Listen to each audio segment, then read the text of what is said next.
intervista. E prima da tutto grazie per essere qui con me e per avere di tempo per fare questo. E volevo chiedere se può fare una breve introduzione individualmente di chi è qualcuno. In italiano o in inglese? Italiano, le interviste saranno in italiano. Ah, ok. Beh, comincia Perché se no Pasquale, la- dai. Sì, sì. Vai Pasquale, comincia tu. Pasquale.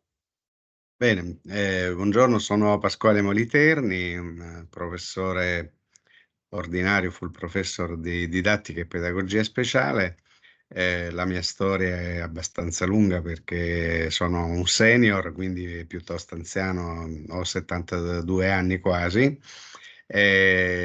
Ho cominciato da maestro elementare e poi da direttore didattico, dirigente scolastico e razzolando con alcuni professori universitari che poi sono diventati miei maestri, mi hanno indirizzato a intraprendere la carriera universitaria e quindi dal 2005 sono professore universitario di didattica e pedagogia speciale, prima professore associato e poi successivamente professore ordinario, quindi, e adesso da 2 anni senior, quindi in pensione.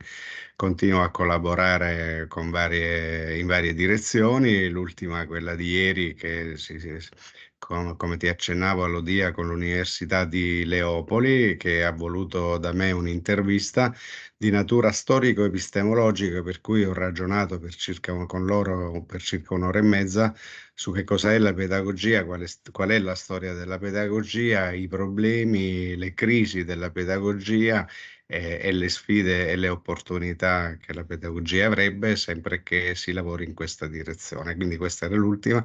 Ho lavorato e lavoro con molte associazioni professionali, sia degli insegnanti di scuola che dei docenti universitari, quindi ecco, sono coinvolto su più direzioni. Basta così. Angela, vai tu adesso. Sì. Vado io? Sì. Ok, allora buongiorno, allora sono Angela Magnanini, sono professore associato di didattica e pedagogia speciale all'Università degli Studi di Roma Foro Italico. Ho una serie di incarichi interni legati alla formazione degli insegnanti, dirigo il corso di formazione ormai giunto al 9° ciclo per gli studenti con disabilità, quindi per la specializzazione degli insegnanti per gli studenti con disabilità, e da quest'anno, a seguito poi di una legge che era del 2017, che poi ha trovato applicazione in un DPCM del 2024, è stato istituito presso il nostro Ateneo un centro di formazione per la innovazione didattica e appunto la formazione degli insegnanti, che ha preso il titolo di CIDIF e di cui sono diventata coordinatore. Diciamo che tutta la mia carriera è avvenuta all'interno dell'università, quindi dopo il dottorato di ricerca sono subito entrata appunto all'università come ricercatore, insomma nelle varie fasi appunto di professionalità insomma interna all'università. Mi occupo in modo particolare appunto di pedagogia speciale e diciamo così nell'incrocio con le attività motorie sportive, perché è comunque anche uno dei settori maggiormente sviluppati dal nostro Ateneo, e giocoforza ci siamo tutti, diciamo così, confrontati con questa dimensione. Sono inoltre delegato del rettore per i problemi connessi alla disabilità e all'inclusione presso il nostro Ateneo e eccoci qua, insomma, non mi piace molto parlare delle varie qualifiche, credo che insomma l'importante sia anche la passione che ci anima nell'affrontare le sfide quotidiane e anche nell'incrocio costante con quella che è anche la parte di incontro con i nostri studenti, che è sempre la parte che ci mette di più, no, in discussione, anche per incrociare i loro bisogni e per offrire insomma sempre di più una didattica che sia attenta a queste, insomma, le dimensioni della crescita di tutti quanti che sono coinvolti nel processo di insegnamento-apprendimento. Mi fermo qui, prosegue Sì, Federico. Ok, tocca a me, eccomi. Sì, anch'io non è che ho molto piacere di parlare di me stesso, ma insomma ogni tanto bisogna farlo. Allora, sono Buongiorno, sono Federico Mari e sono un professore associato di informatica presso l'Università del Foro Italico. Sono l'unico informatico, non l'unico con una formazione informatica, perché ci sono anche ingegneri biomeccanici, qualcuno di loro è un informatico, però sono l'unico informatico puro dell'università. Mi occupo di metodi, l'informatica è una materia molto vasta e io in particolare mi occupo di qualcosa che va sotto l'ingegneria del software e in particolare sono metodi formali per la verifica automatica e la sintesi, quindi la generazione automatica di software di controllo per sistemi complessi, come possono essere ad esempio situazioni safety critical e mission critical. Tradurlo in italiano è brutto, ma si traduce come situazioni in cui se si rompe qualcosa muore qualcuno, e questo è safety critical, e se si rompe qualcosa invece si perdono un sacco di soldi, e questo è mission critical. Quindi satelliti, avionica, automotive, eccetera, eccetera. Questa è la mia formazione. E invece da quando sono qui al Foro Italico ho anche interessi trasversali, quindi l'informatica come disciplina che aiuta le altre discipline e dunque mi sono avvicinato all'intelligenza artificiale, in particolare al machine learning, all'apprendimento automatico, per trovare modelli, perché sempre di modelli mi occupo, a partire da una grande quantità di dati, quindi applicati alle scienze motorie, dunque agli sport, oppure alla salute. E, in particolare in questo periodo mi sto concentrando un po' sullo studio delle neuroscienze, perché mi piacerebbe capire come le neuroscienze e l'informatica possono aiutarsi a vicenda per migliorarsi. Quindi sia reti neurali che apprendono dal vero funzionamento del cervello. Le reti neurali ora sono uno schema di come può funzionare una rete cerebrale e viceversa, magari risultati computazionali possono aiutare anche le neuroscienze, perché è la mia passione, quella dell'aiutare le persone, e vorrei farlo da un punto di vista neuroscientifico. Comunque l'informatica è al servizio delle altre discipline. E nell'insegnamento mi occupo sono appassionato di insegnamento, ovviamente per questo sono qui, e al Foro Italico quello che serve agli studenti è capire come sfruttare il computer per analizzare grandi mole di dati, quindi statistica descrittiva di base, insegno un po' di statistica, e poi come usare diversi strumenti per l'analisi, dunque partendo dal semplice Excel, passando attraverso linguaggi statistici come R, fino ad arrivare a linguaggi di programmazione generici come Python. E that's all, folks. Ok, buongiorno a tutti, io sono Marta Sanchez-Ugge, sono l'infiltrata nel gruppo, visto che non sono un professore ma sono un tecnico di laboratorio, un tecnico scientifico. Mi occupo anch'io di didattica e di pedagogia speciale come Pasquale e Angela. Sono in questa università dal 2000, sì, sono arrivata nel 2000, ormai sono passati 24 anni e mi sono occupata di formazione degli insegnanti dall'inizio nell'organizzazione dei corsi, successivamente anche potendo mettermi alla prova come docente. Devo dire che la didattica è un argomento che mi appassiona, nel senso che come Federico credo che è molto motivante e interessante questo rapporto con gli studenti, ci aiuta a crescere tantissimo, per questo credo molto nel progetto InnovaLab. Durante il mio dottorato, ma in realtà già da prima, mi sono avvicinata ai concetti di accessibilità e progettazione universale, che poi sono stati condivisi da tutti i membri del laboratorio, perché era un argomento che comunque condividiamo tutti, e per questo motivo penso che siamo stati anche chiamati a essere membri di questo gruppo internazionale di lavoro. Grazie a tutti e volevo sapere qual è il ruolo di vostro team all'interno del progetto. So, Chi può Allora, rispondere? Pasquale, inizia tu e poi... Il nostro team si è costituito su una sorta di chiamata da parte vostra dell'Università di Murcia e della professoressa Vanessa Valero, che mi aveva conosciuto in occasione di un altro convegno a cui avevo partecipato nell'ambito di un altro progetto che noi sviluppiamo come esperti della Università del Foro Italico. Mi riferisco alla costituzione del GIE, il Gruppo Internazionale per l'Educazione, internazionale e interdisciplinare per l'educazione inclusiva, che come Università Foro Italico, Lucia De Anna e io contribuimmo a fondare 12 anni fa, nel 2012 ci trovavamo a Rio de Janeiro, in Brasile, e i colleghi di Rio de Janeiro con cui stavamo già interagendo diedero un impulso fortissimo a far nascere questo gruppo, che poi ha portato, che ha costituito una rete intercontinentale. Ci sono università rappresentanti di tutti i continenti, va bene, dove per l'Italia è il Foro Italico che è il referente, l'unico referente di tutta. Abbiamo provato a coinvolgere altre università, ma in fondo è rimasta il Foro Italico attualmente.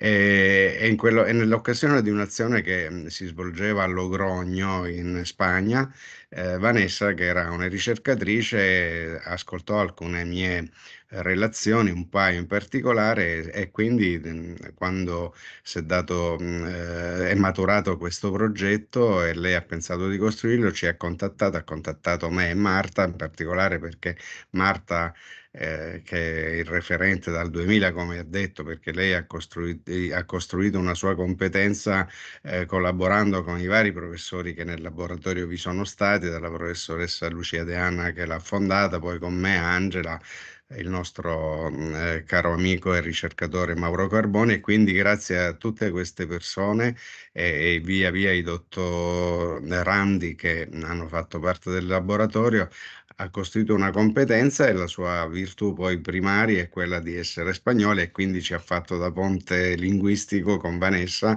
in modo tale che poi per Vanessa e per tutti fosse più semplice interrelarci. E quindi siamo in questo progetto. Quando Vanessa ha chiesto la disponibilità, io non potevamo dire di no, perché è una responsabilità morale, professionale, cioè deontologica, proprio quello di contribuire a sviluppare delle azioni di ricerca e riflessione su una questione così importante per me. Cioè per me la questione prioritaria oggi nel funzionamento dei sistemi formativi, sia che siano formali o non formali e informali, e quindi che sia la scuola o che sia l'università, in primis in quanto facenti parte del sistema formale di formazione, è la competenza didattica dei docenti, punto. Quando dico docenti ci sono tutti i docenti, di tutti gli ordini e gradi di scuola, di tutte le discipline, e ivi compreso quelli delle università. E purtroppo, dobbiamo dirlo, la competenza didattica dei docenti universitari va molto a rilento, perché è una questione che si è affrontata negli ultimi tempi, da qualche decennio, mentre per la scuola questo è un problema che si è affrontato nel secondo dopoguerra, quindi dopo la seconda guerra mondiale. Si è cominciato negli anni 50 a ragionare nelle interrelazioni tra Francia, pardon, e Italia in particolare, le cosiddette scuole attive, le École Nouvelle, e quindi abbiamo cominciato a maturare l'idea dell'importanza della didattica e della competenza didattica nella formazione di tutti gli studenti, dai bambini piccoli a quelli più grandi, e oggi anche per gli adulti, attraverso le azioni di formazione permanente e di apprendimento permanente. Quindi forse l'ho fatta un po' lunga, ma era un po' per contestualizzare così. Poi. In concreto, Ok. però, in questo progetto noi come team siamo coinvolti principalmente nel PR3 che coordiniamo, e quindi siamo responsabili di quella parte di sviluppare i percorsi formativi indirizzati ai docenti universitari per migliorare la qualità della didattica, per offrire una formazione, e nella creazione dei laboratori di innovazione didattica, quindi luoghi dove poter sia gestire e offrire la formazione che luoghi di incontro dove creare rete come comunità educante, punti di scambio e di dialogo. In più siamo molto coinvolti nel PR1, quindi Certo. per quanto riguarda tutto il background su Universal Design, su progettazione universale, e stiamo lavorando intensamente sia nella revisione sistematica che abbiamo contribuito nella creazione degli item del questionario per la parte che riguardava la progettazione universale.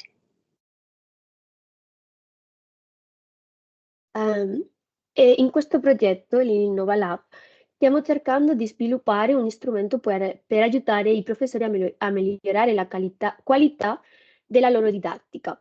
Voi, in quanto esperti di Universal Design, quali pensate siano i punti deboli o le difficoltà che i professori incontrano oggi nello sviluppo delle loro attività?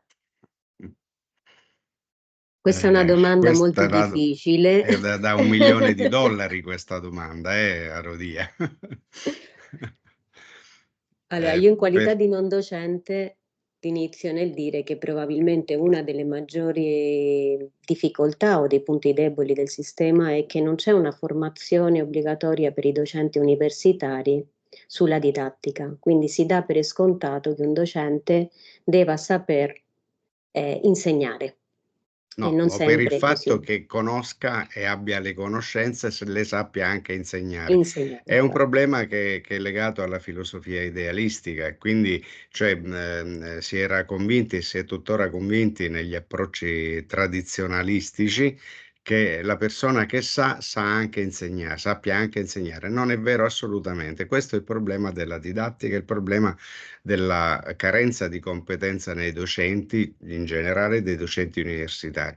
Ora, il problema, per esempio in Italia, di formare i docenti di scuola, noi l'abbiamo affrontato da fine anni 90 con una legge che poi ha portato alla trasformazione delle università per la formazione dei docenti di scuola dell'infanzia e di scuola elementare o primaria, e invece siamo fortemente in ritardo, nonostante tutto, sul piano della formazione dei docenti di scuola secondaria di primo e secondo grado, perché ci sono grandi resistenze, i gruppi di potere disciplinari non danno molto spazio al ruolo della didattica in generale, ma si limitano ad un approccio sulla didattica quando va bene disciplinare, e avere persone come noi, per esempio come Federico, che è un disciplinarista, si è dichiarato di essere informatica, ma ha dimostrato nella sua presentazione di essere molto competente in ciò che dell'informatica bisognerebbe conoscere per poterla meglio utilizzare rendendola accessibile. Ha parlato di disciplina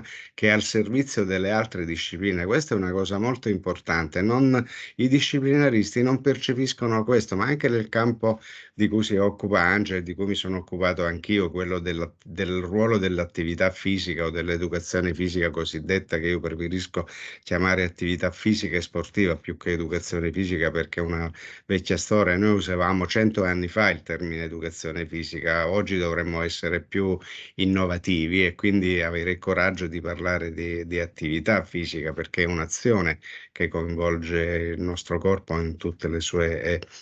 non sempre si concepisce anche l'attività fisica come funzionale, perché ha una parte rilevantissima nello sviluppo delle conoscenze in altri settori e campi disciplinari, in altri saperi.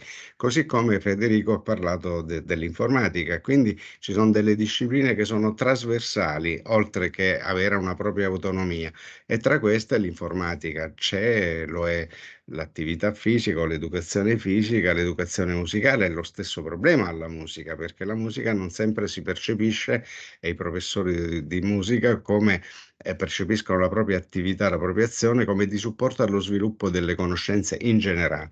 Quindi si dovrebbe studiare di più ciò che è stato elaborato dagli anni 50 in poi a livello internazionale da grandi psicologi e pedagogisti che hanno portato questa riflessione. Quindi quando parliamo di competenza didattica è evidente che la didattica ha bisogno del supporto della psicologia, in particolare dell'età evolutiva, ad esempio, della sociologia dei gruppi e quant'altro, dell'antropologia, ma poi soprattutto bisognerebbe far crescere nei docenti la capacità più che la capacità, la consapevolezza, perché è questo che manca, la consapevolezza che è necessario se si vuole innalzare la qualità della didattica e produrre successo formativo, rendere i propri saperi, quelli che io ho studiato in università, renderli accessibili ai vari livelli di competenza degli studenti, che siano piccolissimi di 3-6 anni o che siano di 18, 20, 25 e oltre. Quindi questo è il problema della competenza che bisognerebbe costruire. E su questo io credo, per quello che sto vivendo, anche alla luce purtroppo per fortuna della mia età, è qualcosa di cui c'è estremamente bisogno. Dialogando con colleghi di varie parti ci si rende conto che dovremmo investire di più in questa direzione. Ecco perché la nostra adesione totale, fideistica, oserei dire, al progetto InnovaLab discende da questo. Forse riusciremo, ce la faranno i nostri eroi. C'è un bellissimo film italiano, ce la faranno i nostri eroi a riuscire. Ecco, noi speriamo di essere quegli eroi che ce la faranno a portare questa consapevolezza nei colleghi, perché se riusciamo come InnovaLab, questo diventerà, come diceva Federico, un modello, cioè un esempio da far andare in giro per il mondo, valorizzando le discipline e soprattutto le tecnologie. E questo lo dobbiamo, se posso aggiungere, anche a quello che ci è accaduto con il Covid. Io personalmente ero contro l'uso delle tecnologie in maniera massiva all'interno delle università. Ve lo dico perché avevamo studiato tutti i problemi che c'erano negli anni 60 con l'introduzione nel mondo e in Italia anche in quell'epoca dell'istruzione cosiddetta programmata. Un grande pedagogista che è stato anche tra i miei maestri, Mauro Lenga, aveva scritto un sacco di testi su questo, e in quell'epoca stavamo rendendoci conto che se non fossimo stati attenti qualcuno avrebbe provato a mettere al posto dei docenti le macchine. Ecco perché ero resistente. Invece quando il Covid ci ha costretto a lavorare in quella maniera lì, ho cominciato a capire che effettivamente, come diceva anche Federico, le tecnologie ci possono aiutare moltissimo, e quindi abbiamo bisogno di valorizzare questi saperi, quindi l'informatica, eccetera, queste discipline, l'ingegneria e quant'altro, perché questo farà crescere la competenza didattica. Forse anche Angela e Federico vogliono aggiungere qualcosa.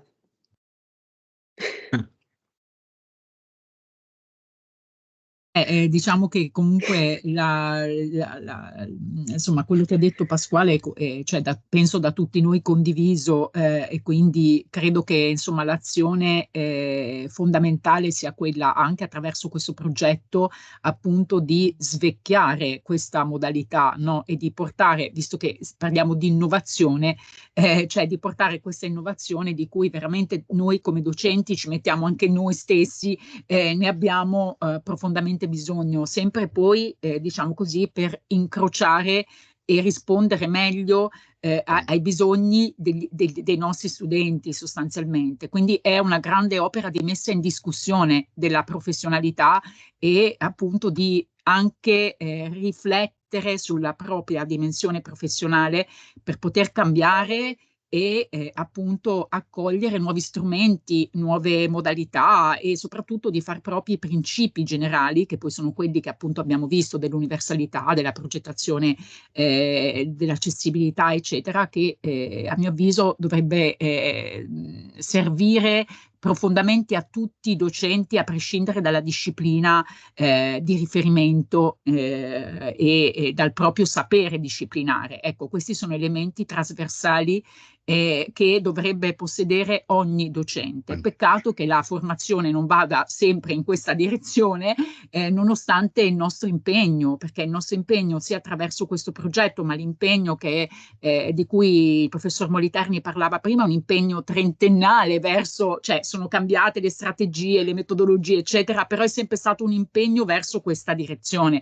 Quindi diciamo che la nostra attenzione c'è sempre e continuerà, diciamo, su questa linea, per portare qualche seme che poi magari farà nascere dei frutti, speriamo, non tra 30 anni, ma magari a breve, insomma, ecco, speriamo. Federico, vuoi aggiungere Sì, qualcosa? sì, sono d'accordissimo. Volevo aggiungere quello che ha appena aggiunto Angela, nel senso, d'accordissimo con il discorso fondazionale e ideale di Pasquale, e d'accordissimo con la trasversalità che menziona Angela, perché è proprio, io me ne rendo conto, anche nel mio percorso da docente ho fatto in Sapienza a Roma dei corsi per imparare ad insegnare, perché Sapienza anche si è svegliata su questo aspetto, e lì mi sono proprio accorto di questa trasversalità, e mi ha impressionato tantissimo. Pensavo che io, ad esempio, sono molto empatico quando insegno, e pensavo che fosse un difetto mio. Invece mi sono accorto che molte persone lo sfruttano proprio. Ho seguito delle lezioni di psicologia, e lì l'empatia era proprio fondamentale. Federico, ti abbiamo perso. Ti Si è abbiamo perso. bloccato. Abbiamo perso. Vabbè, possiamo proseguire, Sì, tanto sì, il sì, suo sì, pensiero poi- Sì, era... sì, Ecco, Scusate, a stavo proposito dicendo, di tecnologia, Eccolo. ti abbiamo No. perso a proposito di sull'empatia, che è tecnologia siamo in riunione, sia fondamentale, io che la mia moglie, e caratteristica. la rete forse non regge. Sì. Ok. Mhm. Sì, no, dicevo appunto della Stavi dicendo, trasversalità, quindi sono veramente Federico, dell'empatia, che è fondamentale e l'empatia, che tu sì, hai. dicevo che l'empatia è per fare un esempio di trasversalità, per concretizzare questa cosa. Oppure, sì, perché ci sono saperi trasversali, metodi trasversali e metodi anche disciplinari, non bisogna perdere Sì. la propria origine. Quindi, per esempio, l'informatica può essere insegnata nei laboratori col computer davanti, cosa che invece, però anche lì, se vogliamo, è trasversale, perché c'è un insegnamento sul campo, e ogni disciplina ha il suo campo, il suo modo di essere applicata. Quindi, no, sono i problemi, appunto, per tornare alla domanda di Alodia, i problemi sono che molti dei nostri colleghi non sono consapevoli ancora di questo, del loro. Ti abbiamo perso di nuovo. Sì. Non ti ascoltavo. Delle loro Angela, hai il microfono potenzialità, spento. certo. Dicevo che conviene andare avanti perché Sì, mi sì, sa sì, che sì. abbia questa connessione un po' ballerina, Federico. Sì, ecco, Federico, avevi detto scusatemi. molti colleghi non sono consapevoli delle loro potenzialità Del loro metodo di insegnamento, e lì ho finito, certo. e poi dopo è andata via la connessione, scusate. Mhm. Come un bravo Bene. informatico, anch'io ho problemi tecnologici. In relazione a questo, in un'altra delle interviste che ha fatto, è emersa la questione di se usare le metodologie attivi o le nuove metodologie è una questione del professori, o una questione di quello che sta insegnando, perché non è lo stesso insegnare, non so, la psicologia o la storia, che insegnare lo sport o l'inglese, perché è come che questa idea di che queste materie sono più semplici per fare questa attività, e io volevo sapere se voi pensate come questo, che è più le professori che devi sapere dell'istruzione, della didattica, come stavamo parlando, o è più la materia che sta facendo insegnamento. È un'altra difficile. E E questa è Pasquale l'altra deve questione. essere sintetico, gli chiediamo. Cerco di essere sintetico. Innanzitutto, ogni professore dovrebbe laurearsi perché conosce benissimo la sua materia, punto. Possiede totalmente la sua materia come oggetto materiale. E poi, questa è la base, poi per poter insegnarla dovrebbe imparare come si fa a far sì che l'oggetto di quella materia sia reso accessibile agli studenti, qualsiasi siano le loro caratteristiche, quindi persone normali, hanno sviluppo normotipico, persone con una qualche disabilità, che sono disabilità anche adulte. Quindi il problema è qui. Bisogna innanzitutto conoscere la materia, ed è vero che ci sono delle materie, delle discipline che sono più materie, cioè hanno una struttura e un codice molto più determinato, complesso e quindi simbolizzato, cioè astratto. E la cosa più difficile che possono fare gli studenti è sviluppare e utilizzare il pensiero astratto, perché noi non nasciamo come con le nostre competenze di natura astratta. Noi le impariamo, facciamo un lungo tirocinio da quando nasciamo fino a quando moriremo nell'uso del pensiero astratto simbolico, e se gli insegnanti conoscono questo, grazie anche alla psicologia eccetera che ci deve aiutare a capire questo, è evidente che allora sanno dove sono i punti deboli degli studenti e come corrispondere a quei punti deboli perché gli studenti possano essere messi in condizione di continuare.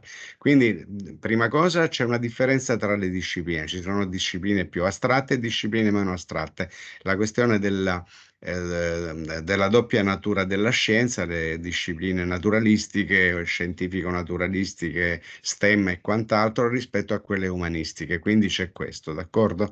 È la prima cosa. La seconda è che comunque proprio a partire da questo bisogna capire come si affrontano i diversi saperi. Questa è la competenza didattica, che è una competenza che richiede un'attenzione, come io dico, di mediazione didattica, cioè la capacità di mediare. Quindi la competenza principale di ogni docente è quella di saper mediare la propria conoscenza, il proprio sapere verso gli studenti, con gli studenti.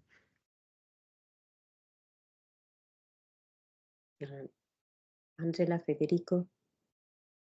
Per quanto riguarda, ad esempio, ma molto brevemente, c'è il discorso che faceva prima sulla difficoltà, no, della singola disciplina rispetto, cioè penso che noi quando siamo arrivati al Foro Italico ci siamo tutti confrontati, no, con un sapere dei contenuti che in alcuni casi erano anche distanti, no, da quello per cui ci eravamo preparati e per cui ci eravamo formati. Per cui di fatto noi abbiamo fatto un lavoro, no, di portare dentro, perché questo è stato, cioè in un sapere che non era il nostro, un background, un pensiero o anche un'epistemologia che è quella delle nostre discipline per cercare, no, di rendere adeguati i contenuti e soprattutto di renderli, utilizzo sempre la parola, però più accessibili ai nostri studenti che magari soprattutto all'inizio si sono mostrati diffidenti in alcuni casi, e in alcuni casi anche hanno mostrato delle difficoltà, soprattutto con delle discipline umanistiche,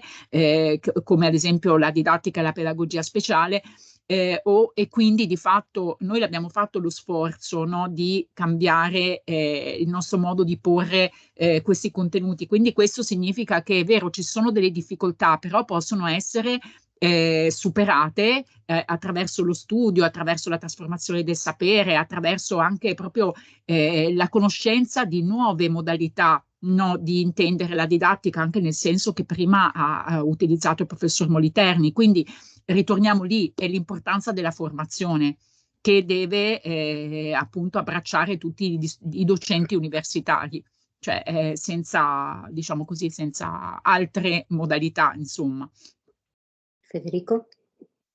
Potete ripetermi la domanda perché è andata via la connessione mentre Alodia la faceva. Alodia chiedeva sul fatto che in un'altra intervista era uscita il discorso che la didattica più attiva forse è più utilizzata in alcune discipline rispetto ad altre, e che cosa ne pensavamo noi?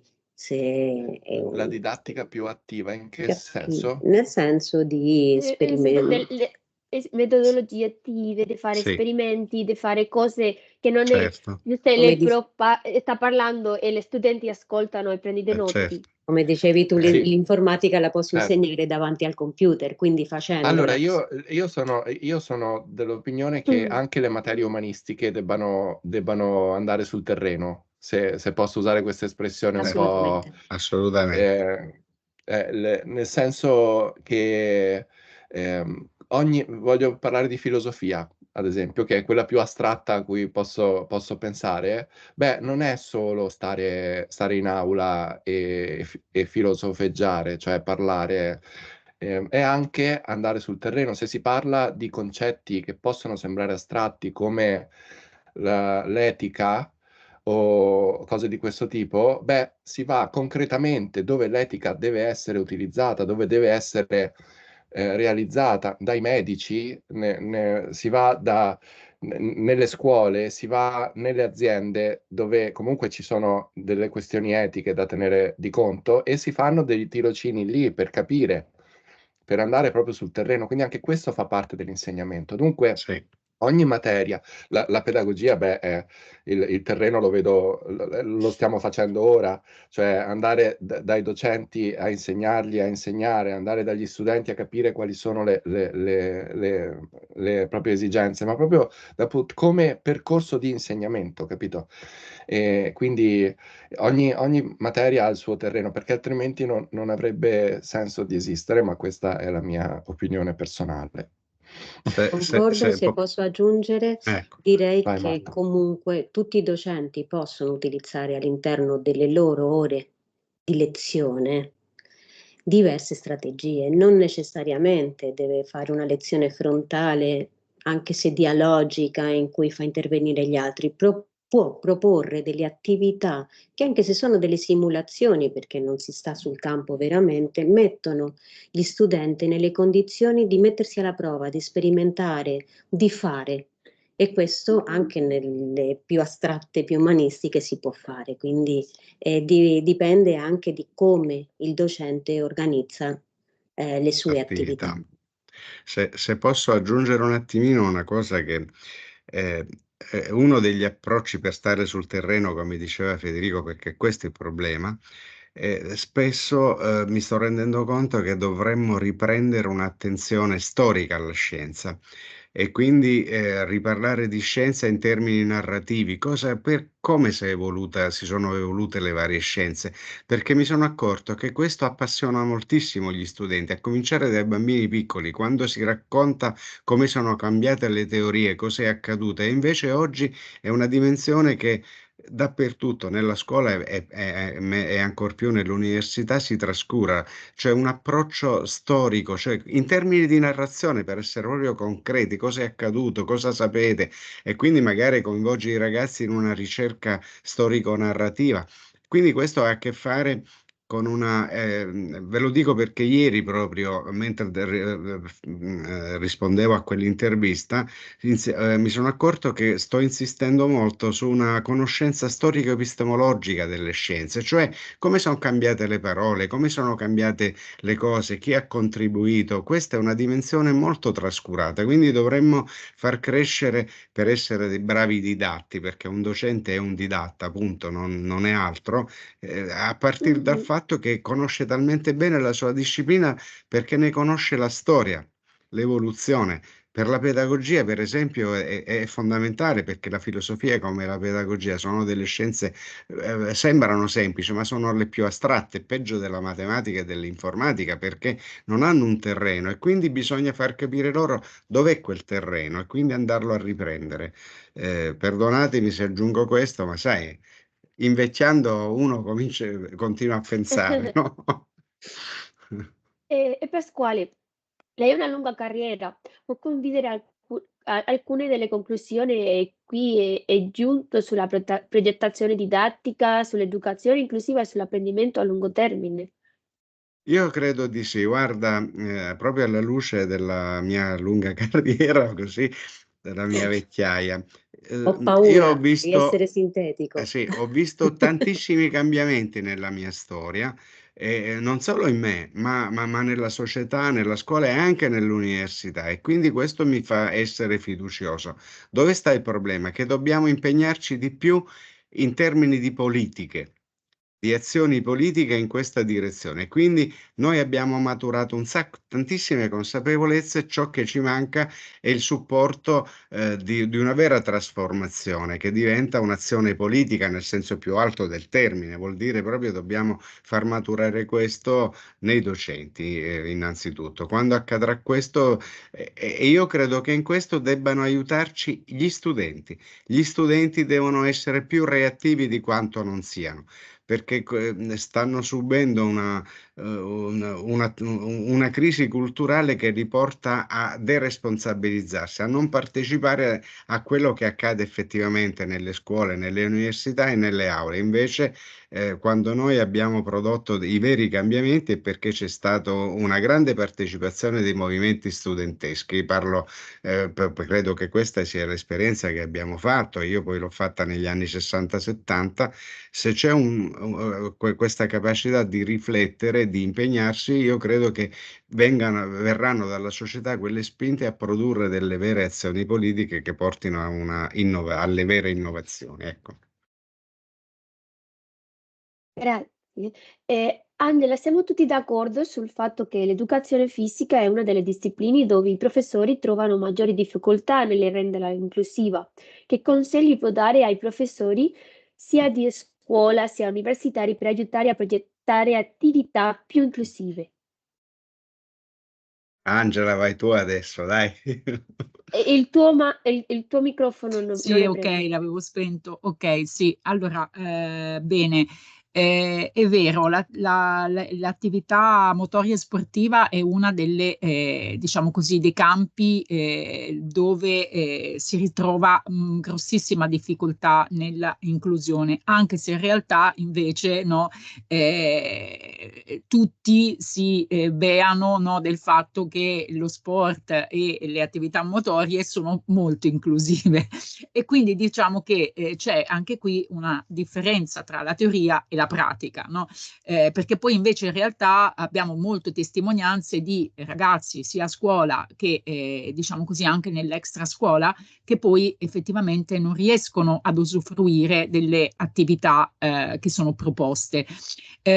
Allora, quali sono i consigli? I consigli sono quelli appunto di studiare la progettazione, di capire, di comprendere effettivamente che tutto ciò si può rendere, cioè tutto può essere inclusivo o esclusivo, dipende da come tu lo progetti e da come tu appunto costruisci tutti i passaggi, ok, dalla accoglienza in palestra alla gestione del gruppo, agli aspetti appunto di quelli che poi i teorici, no, dello sport e dell'educazione fisica chiamano le fasi, no, della pianificazione dell'attività. Ecco, di fatto introdurre piano piano tutta una serie di strategie e di progettualità che trasformano i momenti, diciamo così, di esercizio puro, ok, in attività che sono rese adatte e quindi non adattate, ma adatte ai ragazzi che abbiamo o agli studenti che abbiamo in quel contesto. Quindi ci sono poi tutta una serie di studi che sono stati fatti sia a livello nazionale che internazionali su strategie che si possono mettere in atto, su modelli, però ecco, tutto sempre dipende da chi gestisce l'attività, da come la progetta, e da qui l'Universal Design comunque ci viene in aiuto, e l'importante è anche qui agire noi come formatori sui nostri studenti che poi saranno futuri formatori, ok, a utilizzare queste strategie per dare vita a delle nuove attività. Noi ad esempio nel nostro piccolo, nella nostra sia per quanto riguarda il triennio ma anche le magistrali, insistiamo molto con gli studenti sulla progettazione, perché poi molti di loro andranno a fare i docenti a scuola, molti di loro andranno anche ad allenare nell'extra scuola, ma l'importante è che passino, no, quei principi che devono progettare per tutti.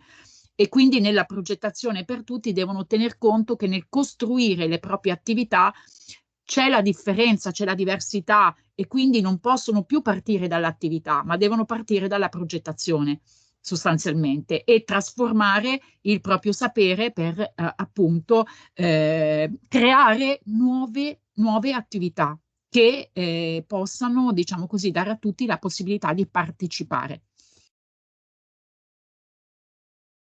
Grazie. E Federico, lei è un professore di informatica, come ho detto prima quando l'introduzione.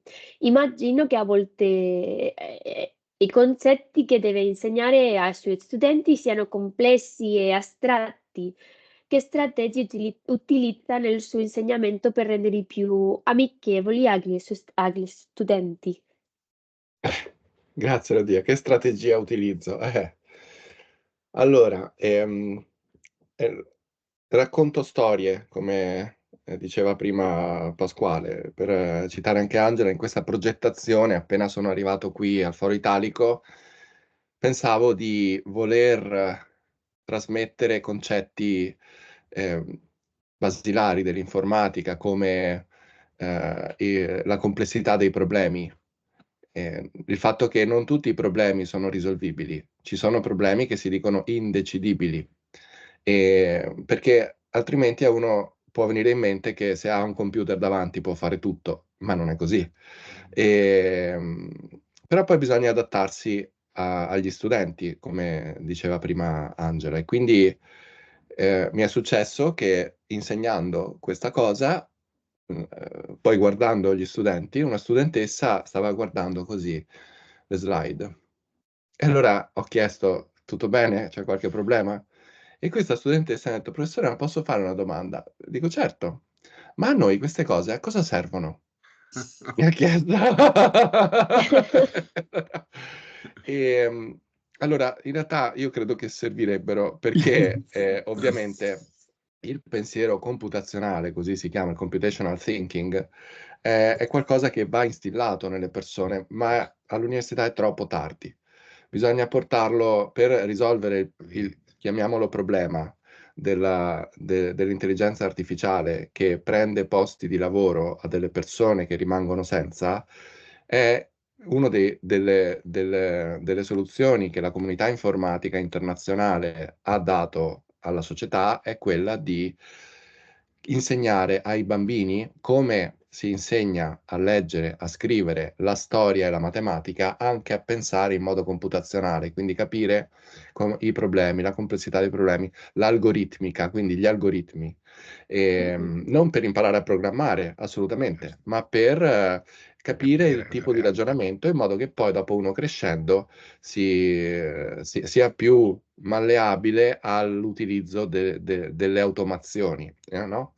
E quindi all'università è troppo tardi, per cui ho dovuto adattare un po' i concetti, ma sono sempre complessi, come dicevi tu, Alodia, e quello che faccio io è andare sul terreno, cercare di esemplificare in modo che possano capire, per esempio, sono molti sportivi, quando parlo di statistica faccio vedere esempi pratici, quindi per insegnare ad esempio il fatto che esperimenti ripetuti si posizionano su una normale e faccio l'esempio dei 100 metri, degli esempi che loro vanno a fare atletica e si esercitano, fanno questi 100 metri ripetutamente, gli faccio vedere i tempi e gli faccio vedere come si mettono su una curva, quindi cerco di portare, ovviamente questo richiede più tempo ed è per questo che io prediligo sempre pochi concetti, un obiettivo chiaro, con pochi concetti, ma la possibilità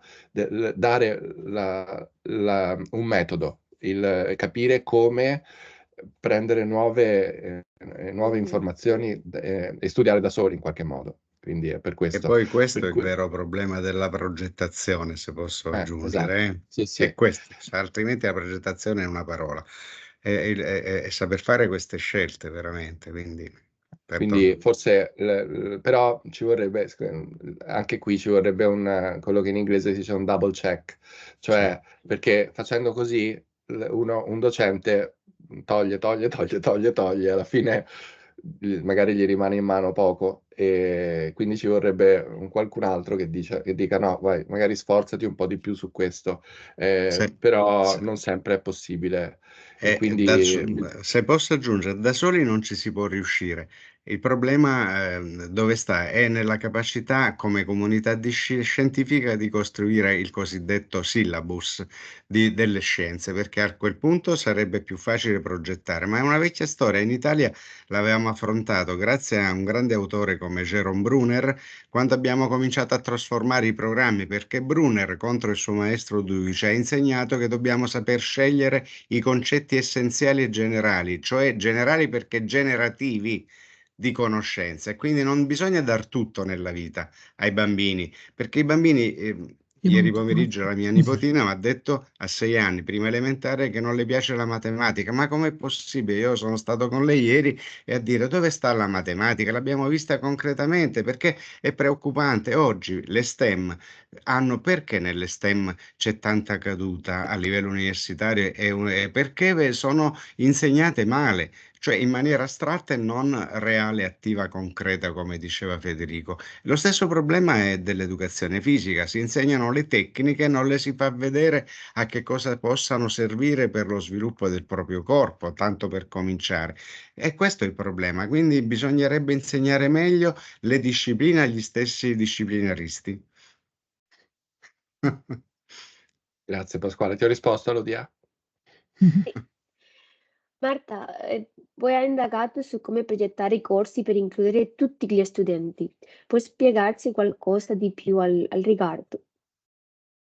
Allora, molte delle cose sono già emerse. Diciamo che dobbiamo partire dal fatto che come non esiste uno studente medio, non tutti imparano nello stesso modo, ci sono i diversi stili di apprendimento che vanno oltre la disabilità o i disturbi specifici di apprendimento. Ognuno di noi siamo diversi e questo è uno dei primi principi fondamentali su cui si fonda la progettazione universale. Partire dalla consapevolezza che ognuno di noi è differente. Se siamo differenti non possiamo apprendere tutti nello stesso modo e quindi noi docenti non possiamo insegnare a tutti nello stesso modo.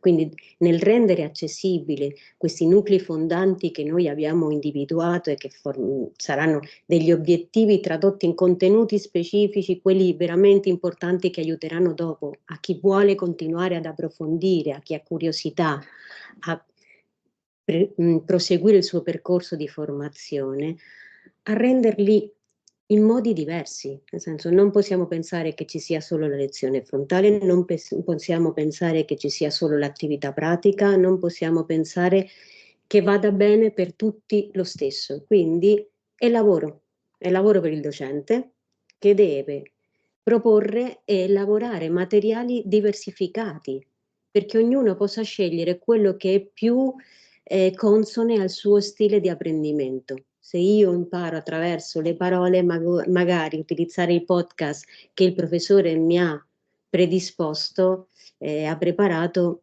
mi andrà meglio. Anche se sono andata a lezione e in quella lezione c'era un lavoro da fare in gruppo e ho partecipato al gruppo, però dopo mi risento anche quella parte teorica, le parole, la narrazione di quelli che erano i concetti. Questo è per fare giusto un esempio.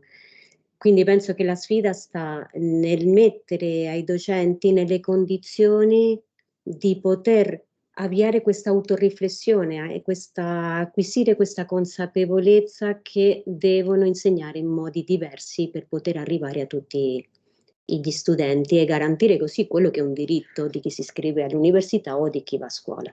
Voglio essere sintetica, mi fermo qui. Grazie, io sono d'accordo con te, io sto cominciando allora a imparare come essere un professore dell'università e io credo che se vogliamo farle bene dobbiamo lavorare. Assolutamente. È uno sforzo, però è vero che una volta Mhm. fatto te lo riporti dietro, un po' perché aumentano le tue competenze, quindi è sempre più facile trasformare e fare, anche perché comunque costruisci, tu hai il tuo zainetto pieno di strumenti che già hai a disposizione. Se posso aggiungere una cosa, me la consentite. Stiamo attenti però, perché è vero che dobbiamo fare uno sforzo personale, ma attenzione, il problema non è del singolo docente, perché No, se come io comunità. devo fare un lavoro di questo tipo, non si può pensare che l'attività del docente sia quella che avviene soltanto in aula. E questa cosa noi l'abbiamo capita in Italia a fine anni 80 e poi all'inizio 90 per la scuola elementare, perché abbiamo capito che al docente bisogna riconoscere il tempo che dedica alla predisposizione dell'azione del suo insegnamento. Questo avviene in Italia soltanto per la scuola elementare attualmente. Stiamo facendo fatica a farlo passare nella scuola secondaria. Pensate se riuscissimo, se possiamo pensare di farlo passare in università.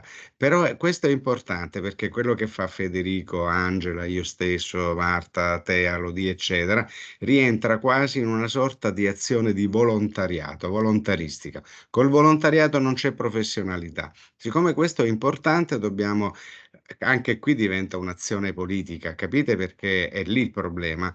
Capire una consapevolezza che dobbiamo batterci perché venga riconosciuto e richiesto ai docenti universitari il tempo in cui predispongono il proprio insegnamento, cioè la progettazione e l'organizzazione della propria azione didattica. Noi oggi lo facciamo nei nostri tempi personali, così come avviene per certi docenti di scuola, ma questo non garantisce. Questo l'hanno capito soprattutto in Scandinavia. Mi farebbe piacere sentire Olli che cosa ha da dirci da questo punto di vista, va bene? Lo dico perché ne dovremo parlare. Certo, lui parla solo inglese, io solo italiano e quindi è un po' difficile, dovete farci da intermediari, però è fondamentale perché la Scandinavia, la Finlandia è al primo posto perché, per esempio, a scuola ha previsto l'obbligo dei docenti di progettare sistematicamente, come avviene in Italia per la scuola elementare. Per questo la scuola elementare italiana è nel range dei primi 10 nel mondo. La scuola secondaria è oltre il 30° posto con i dati OCSE. Io ho sempre detto che il problema, uno dei problemi, delle questioni sta nella mancata previsione dello spazio obbligatorio di progettazione. Se questo è vero per gli insegnanti di scuola, dobbiamo pensarlo anche per l'università. Certo, significa definire meglio il proprio orario di servizio, ma anche questo rientrerebbe, quindi non soltanto la competenza didattica, ma anche una previsione istituzionale di un'azione professionale che debba essere obbligatoria per tutti, nessuno escluso. Perdonatemi, ma questo lo volevo aggiungere perché sennò si pensa sempre che è colpa del singolo docente, ma c'è un'istituzione che non vuole andare in questa direzione. Se l'istituzione è tale, deve assolutamente innovarsi. Quello è vero, sono totalmente d'accordo con te, Assolutamente. Pasquale. E per finire, volevo sapere quali sono le vostre aspettative o cosa sperate di ottenere con il sviluppo del progetto Innovalab. Adesso qua devo Inizia Federico commentare. adesso che Adesso invertiamo l'ordine. Dai. Allora, veramente abbiamo detto tutto e quindi è lì sul piatto quello che ci aspettiamo da questo progetto. Io personalmente mi aspetto, in generale ovviamente ci aspettiamo che ci siano dei moduli prêt-à-porter, nel senso che i colleghi possano prendere spunto dalle progettazioni che offriamo per progettare e adattare alla propria classe i contenuti. E in particolare io mi aspetto che docenti, che sono la maggior parte, cioè non pedagogisti, non specialisti della pedagogia, si ravvedano delle proprie scelte e imparino di più. Mi aspetto che questo progetto possa offrire davvero dei moduli e degli strumenti per l'apprendimento, l'autoapprendimento, la formazione del docente, intanto volontaria, come diceva Pasquale, sperando che in futuro questo progetto non è l'unico che esiste al mondo che parla di innovazione della didattica e quindi tutti questi progetti e piattaforme web, eccetera, eccetera, possano aiutare, comunità, possano aiutare le istituzioni a capire che è meglio muoversi in quella direzione. E mi taccio. Angela? Microfono. il microfono. Non riuscivo più a cliccare sul Tranquilla, mouse. avevo capito. Allora, Avevo capito. no, vabbè, io credo che si possa tutto risolvere o comunque riassumere in una parola. Ciò che ci aspettiamo è la trasformazione delle pratiche didattiche, della formazione, e ciò che io mi auguro è che già questo progetto possa nel nostro piccolo, cioè all'interno del nostro Ateneo, produrre attraverso una serie di azioni che magari saremo in grado e vorremmo mettere in atto, ok, per magari organizzare qualche puntata, anche come diceva appunto Federico, per supportare i colleghi i nostri insomma docenti dell'Ateneo a avere questo sguardo nuovo e a lavorare in maniera differente. Tutto questo. Io credo che un po' sia questo. Guardate, dico solo una cosa per collegarmi anche a quelli che sono i prodotti che verranno fuori da questo progetto. Penso che l'app possa essere uno strumento per avviare la riflessione, l'autovalutazione dai docenti, che quindi questo in qualche modo possa svegliare quella curiosità e quella volontà di avviare una autoformazione anche, e noi dovremmo fornire questi strumenti. Mi auguro anche che i laboratori, sia esso virtuale che reale, che un'aula, possano aiutare a creare una comunità, una rete in cui i docenti degli atenei riescano a dialogare tra di loro e quelli più esperti possano essere tutor, mentor da quelli magari meno esperti, e che si possa veramente incrementare la qualità della didattica a livello, diffondere questo modo di intendere il modo di fare docenza, insomma.